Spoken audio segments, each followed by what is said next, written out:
Você está sendo abduzido pelo espaço? Aqui é a sua nave. Hoje estamos trazendo aqui em nosso canal um dos casos mais misteriosos da ufologia brasileira e até mesmo mundial, que é um relato de um menino de 12 anos que afirma que seu pai foi abduzido por duas esferas luminosas. Acompanhe comigo agora o caso Duas Pontes. Eu sou Josi Viajo, mais uma tripulante dessa espaçonave. Estão preparados? Roda a vinheta!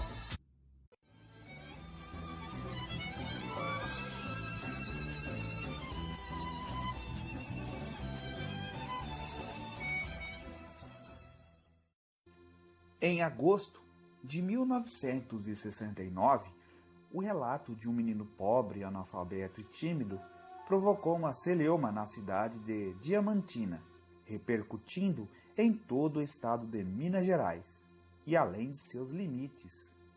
Raimundo Aleluia Mafra, de 12 anos, órfão de mãe, auxiliava seu pai Rivalino Mafra da Silva nas suas atividades de caçada e garimpagem, responsabilizando-se também pela assistência a dois de seus 4 irmãos menores. Situada em Duas Pontes, distrito de Diamantina, estado de Minas Gerais, a residência da família Mafra era um casebre completamente isolado. Por dezenas de vezes, o menino repetiu seu relato ao tenente Wilson Lisboa, delegado de polícia do município, ao juiz de direito, aos médicos, sacerdotes, jornalistas e a um número de pessoas que, apesar de refugarem a versão de Raimundo, ficaram impressionados com sua coerência e tranquila convicção. Alegava que seu pai, Rivalino, tinha desaparecido ante seus olhos, cercado por um redemoinho de poeira amarela, levantada por 2 pequenos objetos, postados à porta do casebre, e chorava mansamente, convencido que seu pai jamais voltaria. Logo após a desaparição de seu pai, Raimundo procurou vestígios seus na vizinhança e foi chamar o senhor João Madalena de Miranda, funcionário de uma fábrica distante. Chegando este amigo ao local da desaparição, uma clareira de terra batida notou que ele parecia ter sido cuidadosamente varrido, numa área cujo raio media 5 metros. As buscas, já sob a direção da polícia de Diamantina, começaram no mesmo dia e continuaram por muito tempo. Cães amestrados da polícia militar chegaram de Belo Horizonte, mas não encontraram rastros do garimpeiro. Os voos de aves de rapina eram acompanhados atentamente como possível indício para a localização do corpo de Rivalino.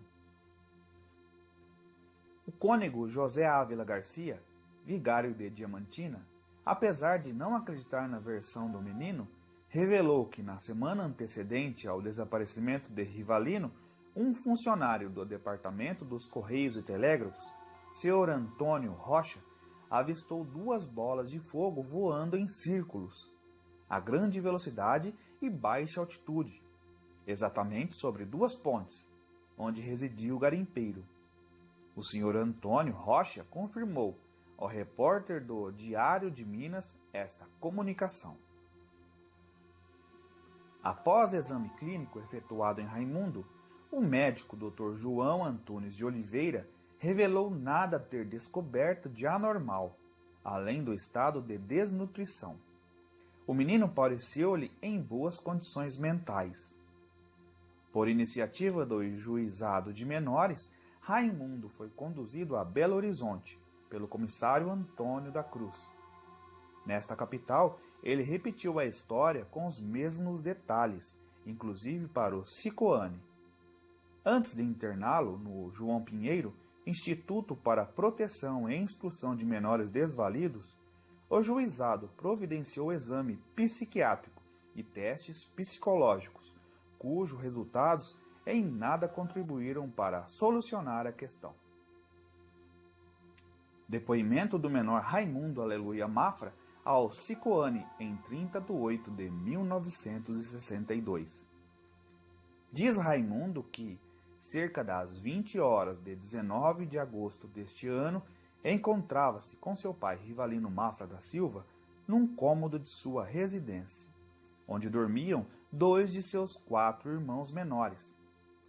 Ele e o pai achavam-se agachados em torno de um pequeno fogo que fizeram no chão de terra batida do quarto, próximos a uma porta que liga o mesmo à cozinha.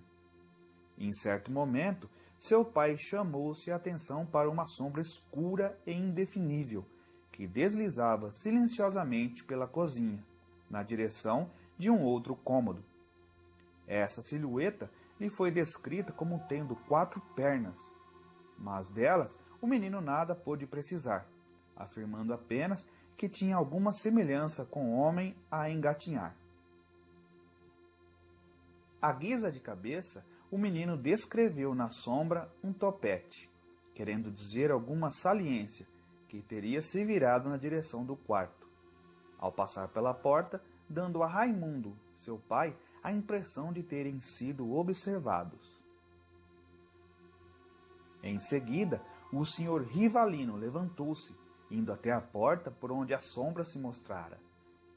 Ou um pouco além, nada conseguindo divisar.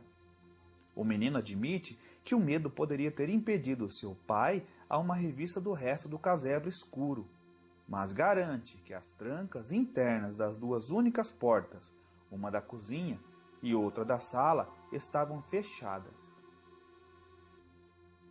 Voltando para o quarto, o senhor Rivalino viu-se na impossibilidade de dormir, assim como a seu filho. Em certa altura, ouviram ambos vozes humanas, grossas e enroladas, citando o nome do senhor Rivalino e dizendo que tão logo iam matá-lo, tão logo saísse de casa.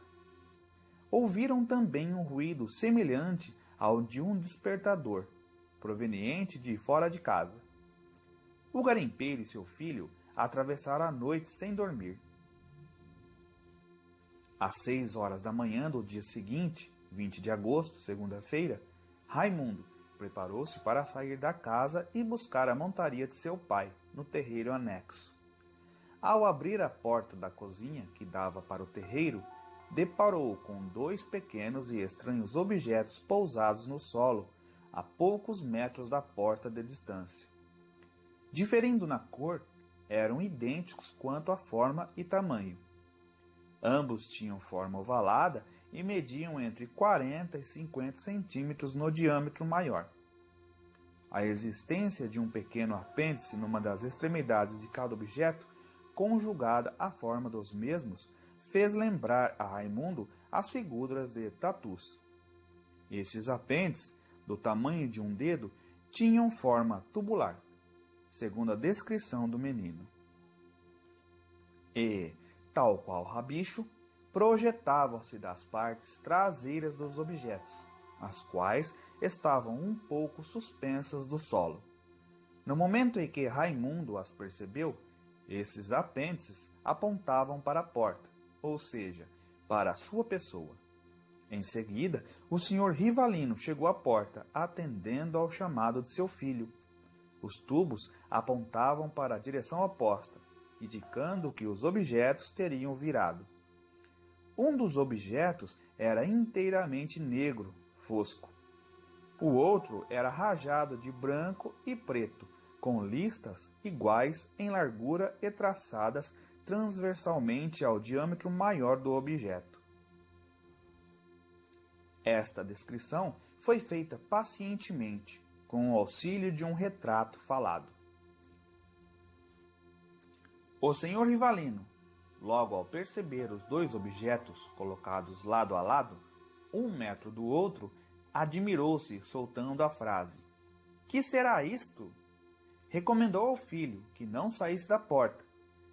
Tendo ainda na mão a faquinha e o fumo com que preparava seu cigarro de palha, o senhor Rivalino aproximou-se lentamente dos objetos, afirmando seu filho que ele não parecia demonstrar medo.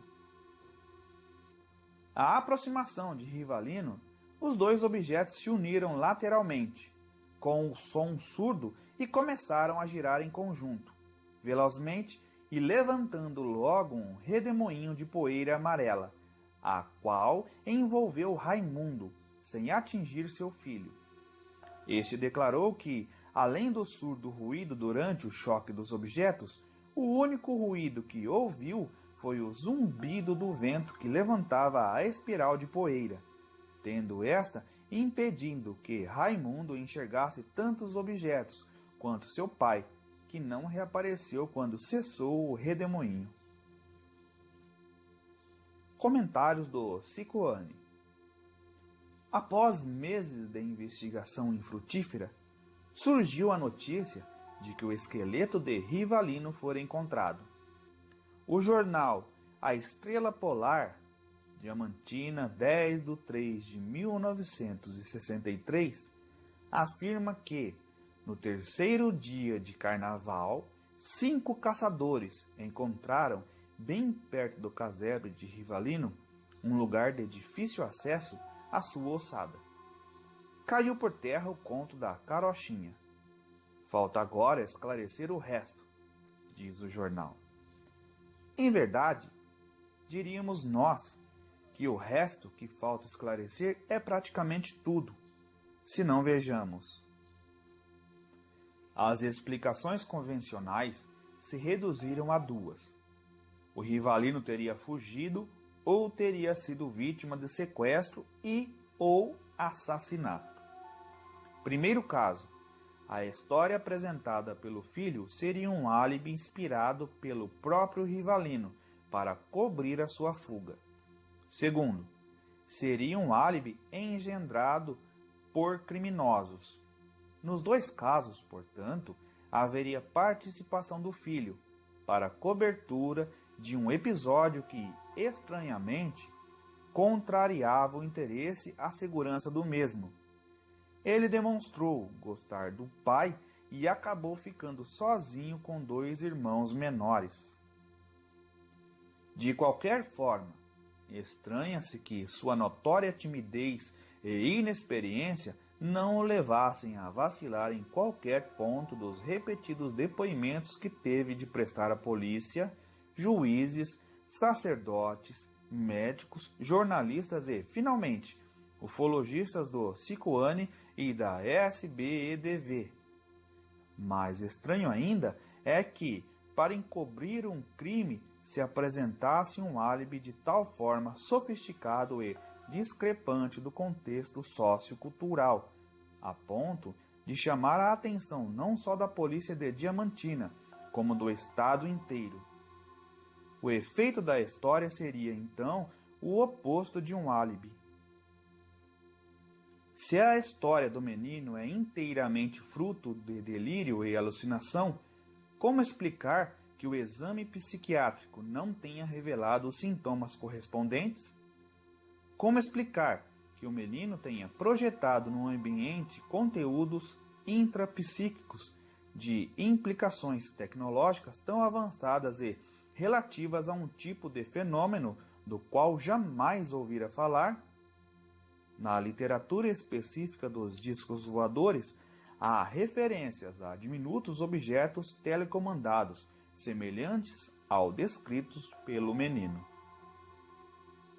Pela raridade de suas fontes, tais referências mantiveram-se praticamente restritas aos especialistas, sendo, obviamente, inacessíveis a crianças analfabetas do meio rural. Outro ponto a explicar é a presença de objetos aéreos não identificados nas proximidades do casebre de Rivalino, uma semana antes de seu desaparecimento, assim como a extraordinária varredura do terreiro onde ele ocorreu. Quanto ao esqueleto encontrado, se encontrado, que tipo de exame possibilitou relacioná-lo a Rivalino? Se a ossada foi descoberta perto da sua moradia 6 meses depois, como se explica que seu cadáver não fosse encontrado após dias de buscas minuciosas, enquanto era devorado por urubus e outros animais necrófagos? O cadáver não seria consumido por animais se estivesse enterrado, mas então o prazo de 6 meses seria insuficiente para que se resgatasse apenas o esqueleto limpo. Caso este realmente seja de Rivalino, resta a hipótese de que sua carne tenha sido consumida de forma total e quase instantânea por meios não convencionais. Parece, portanto, que do caso Duas Pontes, tudo resta a explicar. 10 de 9 de 1968, Ulvio Brant Aleixo. Mas e você? O que acha? O que realmente teria acontecido com Rivalino? Não deixe de comentar. Dê sua curtida no vídeo e se inscreva no nosso canal. Mas antes de você voltar para a Terra, deixe seu comentário. Você já conhecia o caso Duas Pontes? Qual a sua opinião sobre ele? Deixe seu comentário, ele é muito importante para o entendimento UFO. Até a próxima abdução. Esteja atentos. Eu sou Josi Biagio da nave Espaço UFO.